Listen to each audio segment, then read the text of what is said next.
This is day zero. My new life starts now.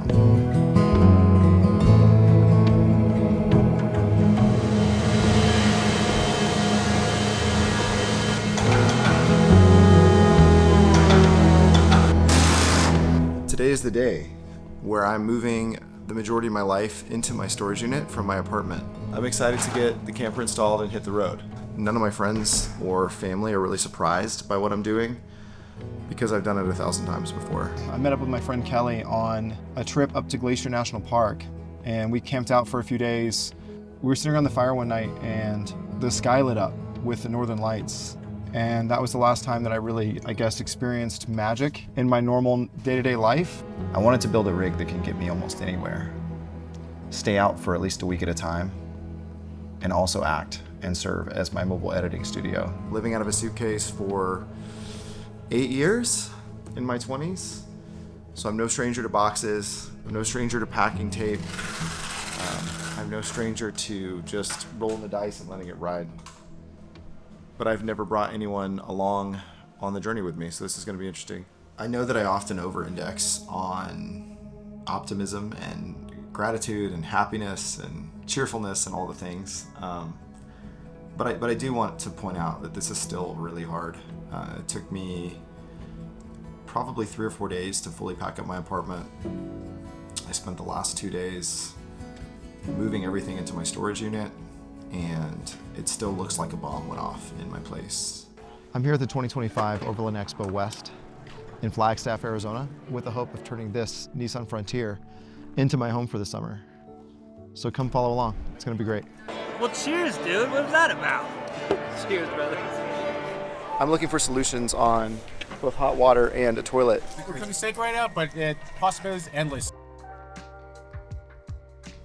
So one of my biggest takeaways so far is that I have to be open to possibilities.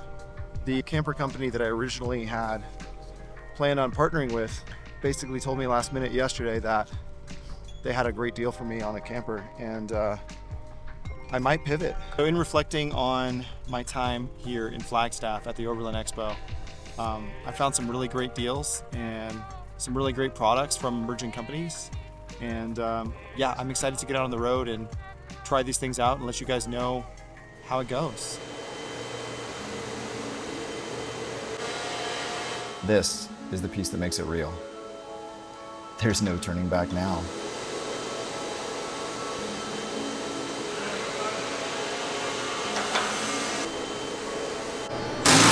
The Moonlander from Radica is the foundation of this entire build. Minimal, wildly adaptable, and tough enough to take years of abuse. And partnering with River Outdoors lets me dial in the rest as I go.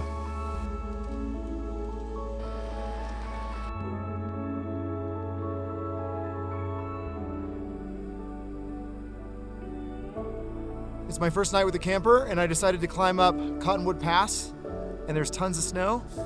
So I'm gonna look for some lower elevation to try to camp.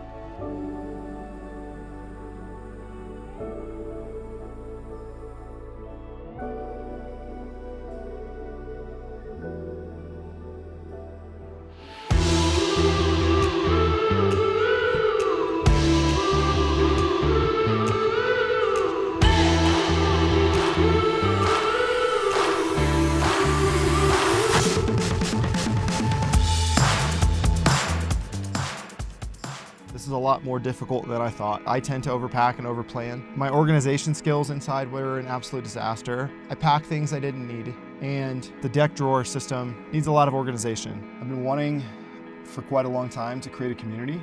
As grateful as I am, I love all the brands that I work with currently with my KPL studios. I love living in Phoenix. I think it's a great place to be based, but I really struggle as far as inspiration, because to me, my inspiration comes from nature, and it comes from being out in these wild places. Rolling the dice, deciding not to renew my lease, and deciding to come out and do this just sounded way more exciting. This is all me just exploring what's possible, and I hope that through this process, anyone watching will be able to find some inspiration and be able to carve out a little bit of freedom for themselves.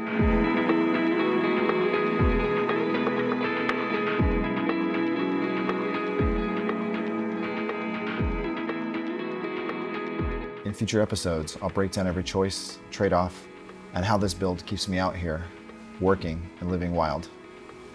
This is just the beginning.